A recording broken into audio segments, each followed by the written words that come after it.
Assalamualaikum warahmatullahi wabarakatuh. Sebelum kita mulai perkuliahan rekayasa perangkat lunak semester ini, izinkan saya untuk memperkenalkan diri saya terlebih dahulu. Saya sebagai pengampu mata kuliah RPL A dan F. Nama saya Briansyah Setiyowiono. Anda sekalian bisa memanggil saya Pak Brian. Di informatika ini, bidang minat saya adalah rekayasa perangkat lunak. Sehingga bagi teman-teman semua yang ini kan sudah semester mendekati skripsi ya. Jadi barangkali nanti kalau skripsinya mengenai rekayasa perangkat lunak, nah itu nanti bisa pengujinya saya atau pembimbingnya saya. Nah, di perkuliahan yang paling pertama ini, saya hanya akan menjelaskan mengenai RPS, kemudian kontrak kuliah, ya seperti perkuliahan yang luring. Ya sebenarnya bukan kontrak kuliah tapi aturan perkuliahan ya, seperti biasa yang sudah pernah Anda lalui. Kemudian juga di dalam RPS tersebut ada tujuan perkuliahan, terus kemudian capaian mata kuliah. Sehingga nanti teman-teman bisa tahu kira-kira setelah melaksanakan perkuliahan selama 1 semester, kemampuan apa atau kompetensi apa yang Anda perlu punyai sehingga Anda bisa disebut sebagai sudah menyelesaikan mata kuliah ini. Nah, selanjutnya saya mohon izin untuk disable kamera ya, karena saya cukup perlu untuk menjelaskan saja dengan suara saja.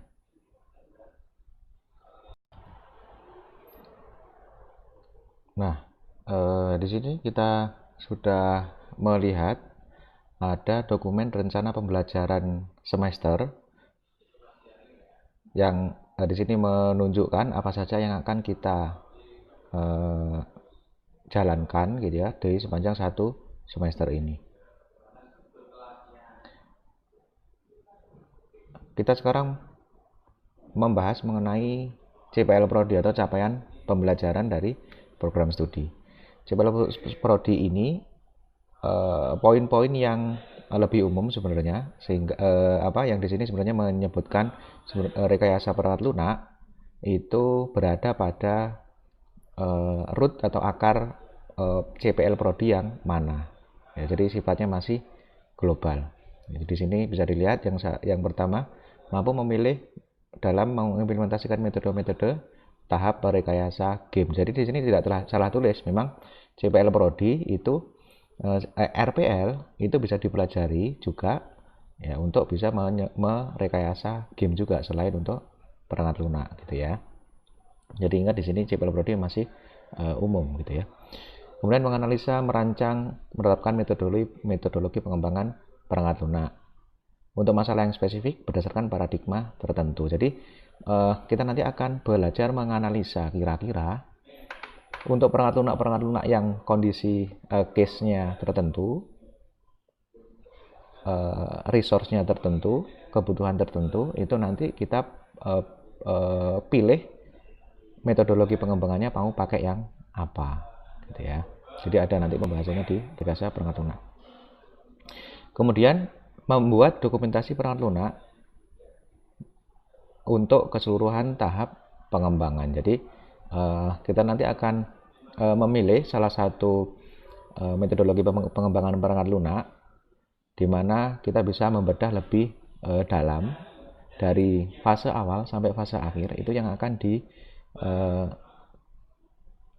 apa gitu ya. Kemudian mampu melakukan prosedur penjaminan perangkat lunak untuk mencapai standar kualitas perangkat lunak yang diharapkan. Jadi di sini mata kuliah atau yang akan dibahas di sini hanya pengantar mengenai software quality assurance atau penjaminan kualitas perangkat lunak. Karena penjaminan kualitas perangkat lunak itu nantinya di ada mata kuliah penjurusan gitu ya, atau mata kuliah bidang minat. Kemudian mampu menerapkan pemikiran logis, kritis, sistematis, dan inovatif dalam konteks pengembangan atau implementasi ilmu pengetahuan dan teknologi. Oke, jadi sisi logis, kritis, sistematis dan inovatif dari Anda nanti juga perlu diasah. Namanya juga rekayasa perangkat lunak. Pastinya nanti kita harapkan kita bisa semakin bisa mengkreasikan perangkat lunak yang sesuai dengan, memang benar-benar sesuai dengan konteks gitu ya, atau pengembangan metodologi pengembangan perangkat lunak yang benar-benar sesuai konteks. Jadi butuh pikiran-pikiran yang logis, kritis, sistematis. Kemudian mampu melakukan proses evaluasi diri terhadap kelompok kerja yang berada di bawah tanggung jawabnya. Kerja di rekayasa perangkat lunak itu nggak mungkin cuma sekedar satu orang. Sebenarnya ya barangkali memang membuat perangkat lunak itu bisa satu orang. Tapi kalau sudah namanya rekayasa perangkat lunak itu pastinya melibatkan beberapa orang. Tujuannya apa? Tujuannya supaya metodologi pengembangan untuk suatu perangkat lunak yang sudah kita lakukan dan terbukti berhasil, itu nanti bisa diterapkan ulang oleh tim yang lain dan dengan keberhasilan yang serupa atau bisa sama-sama berhasil seperti yang kita lakukan. Nah, kemudian nomor 7, menunjukkan sikap bertanggung jawab atas pekerjaan di bidang keahliannya secara mandiri. Nah, ini lagi-lagi karena pekerjaannya tim, juga tanggung jawab nggak hanya sekedar ketua tim, tapi seluruh anggota tim terhadap tugasnya yang nantinya akan dimiliki, gitu ya. Jadi nanti kita akan bagi-bagi perannya atau role-nya di dalam masing-masing kelompok. Nah, ini CPMK ini sudah tujuan yang lebih kecil. Dari sini menjelaskan pengertian dan definisi, menerapkan perangkat lunak dari fase analisis, desain, implementasi, dan testing, kemudian menerapkan perangkat lunak dalam dokumen SKPL dan DPPL. Nah, ini hanya nanti pengenalan saja gitu ya untuk dokumen SKPL dan DPPL. Kemudian sub CPMK ini unit yang lebih kecil gitu ya. Menjelaskan bagaimana perangkat lunak dapat berinteraksi dalam sistem termasuk manajemen informasi, embedded system, sistem kontrol, dan sistem komunikasi. Kita juga akan pelajari ya komunikasi antar sistem. Kemudian keuntungan dan kerugian relatif di antara beberapa metodologi proses pengembangan perangkat lunak. Contoh waterfall, iteratif, dan agile. Dan nanti kita akan pelajari keuntungan kelebihannya, kasus-kasus seperti apa yang bisa ditangani, contoh kasus yang seperti ini nanti kira-kira sebaiknya kita pakai metode pengembangan yang mana gitu ya. Kemudian menjelaskan perbedaan di dalam fase pengembangan perangkat lunak. Nah, karena metodenya sudah beda, dia karakteristiknya juga berbeda-beda, kita juga diharapkan mampu ya mengenali perbedaan di antara model-model tersebut. Kemudian menjelaskan bagaimana pemrograman dalam skala besar berbeda dengan individu dalam rangka memahami baris kode, membaca kode, memahami proses membangun, dan memahami konteks perubahan. Jadi, Anda sudah belajar pemrograman, sudah bisa ngoding pastinya. Dari semester-semester awal kan sudah dikenalkan berbagai macam bahasa pemrograman. Nah, ini sekarang kita mempelajari pemrograman dalam skala besar, yang nggak hanya sekedar misalkan saya pengen buat aplikasi kalkulator, ya sudah saya coding untuk kalkulator. Jadi tidak cukup yang seperti itu. Jadi ada nanti proses-proses yang lain selain juga proses yang hanya pemrograman saja.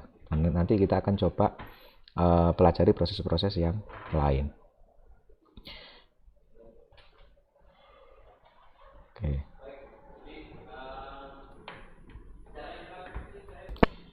Nah, untuk materi pokok yang akan kita pelajari,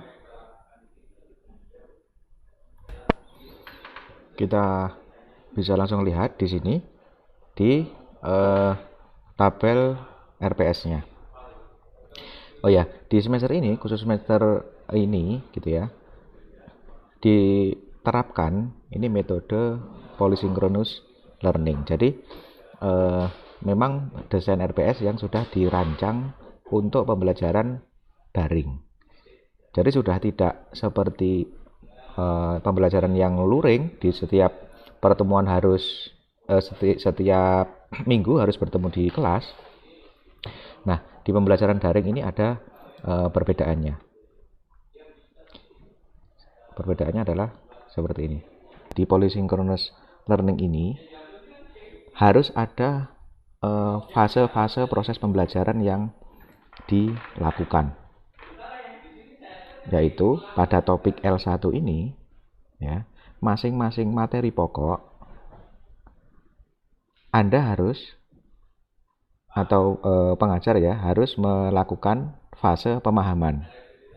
Pemahaman ini apa? Materi diberikan dalam bentuk video. Jadi harus yang pertama memberikan video.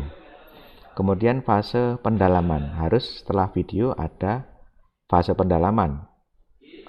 Fase diskusi menggunakan grup Telegram atau video call. Terus kemudian yang ketiga adalah penerapan. Nah, di penerapan ini Anda akan saya tugaskan untuk ya membuat artikel atau karya yang lain di mana Anda bisa membuktikan ya atau ada effort untuk Anda menjelaskan konsep professional software development gitu ya. Demikian juga nah ini untuk materi pokok yang professional software development. Untuk materi yang software engineering itu juga saya akan berikan materi di awal, terus kemudian ada diskusi grup tertentu, kemudian ada penugasan untuk Anda mengenai gitu ya, rancangan karakteristik, komunikasi dan interaksi dalam berbagai sistem. Nah, demikian juga dengan yang ini software engineering diversity. Saya kasih videonya, terus kemudian ada sesi diskusi, ada sesi tugas. Nah, 4 ini sebenarnya kalau saya bisa organisir lebih baik gitu ya. Ini sebenarnya di sini TM-nya satu minggunya itu minggu ke 1, 2, 3, 4 kan gitu ya.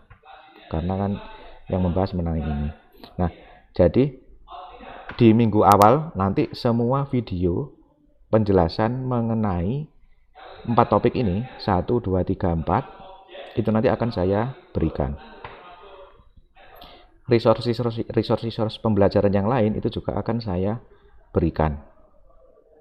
Kemudian di minggu selanjutnya atau di minggu yang sama itu saya juga akan buka sesi diskusi di minggu-minggu selanjutnya. Jadi minggu yang pertama itu minggu untuk resource atau saya bagi resource pembelajaran.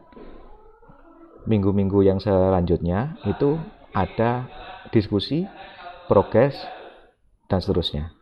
Tentu saja ketika saya bagi resource di awal atau di fase pemahaman, itu nanti saya akan buat goal atau tujuan tugas yang Anda akan lakukan itu apa gitu ya, supaya berarti Anda kan punya waktu paling enggak 3 minggu untuk mengerjakan. Sehingga di minggu keempat itu tugas Anda mengenai professional software development, software engineering ethic itu sudah Anda bisa selesaikan semua. Waktunya kan nanti akan cukup gitu ya.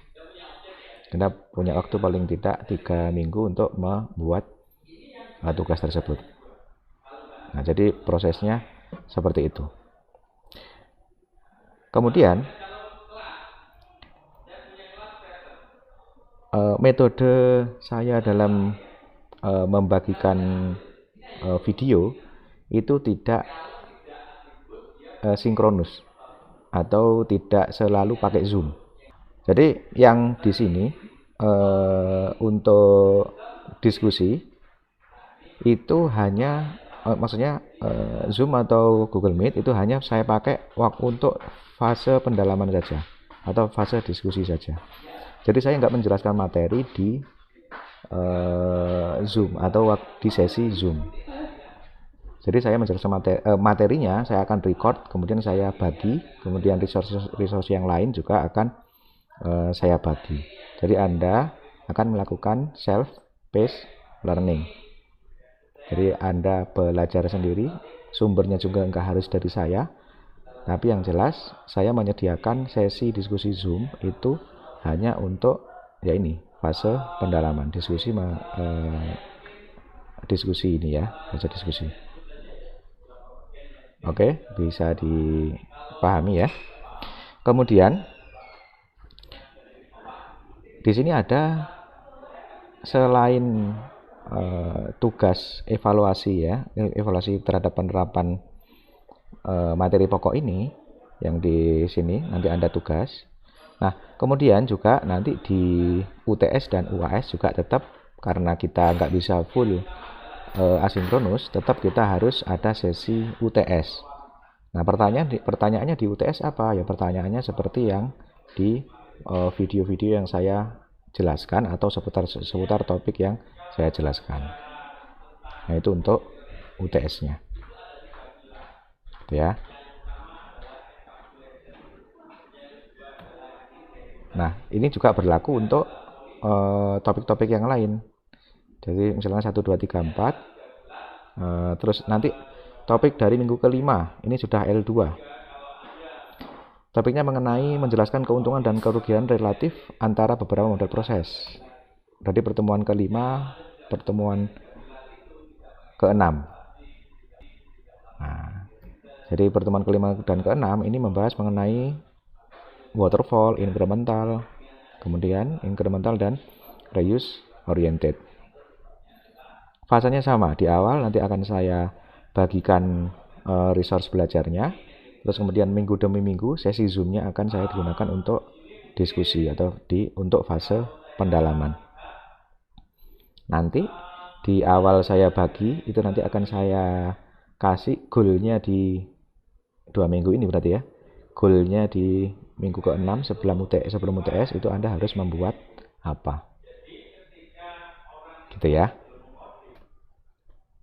Jadi nanti sampai pertemuan terakhir di semester ini kita akan melakukan model yang seperti itu ya. Jadi di awal ada materi, terus kemudian minggu-minggu selanjutnya ada diskusi, pengumpulan, progres dan seterusnya. Kemudian di minggu yang sudah ditentukan di akhir dari minggu pembahasan topik R1, 2, 3 dan seterusnya gitu ya. Itu nanti akan ada pengumpulan. Demikian pembahasan RPS dari saya. Nanti akan kita lanjutkan dengan pembahasan peraturan mata kuliah.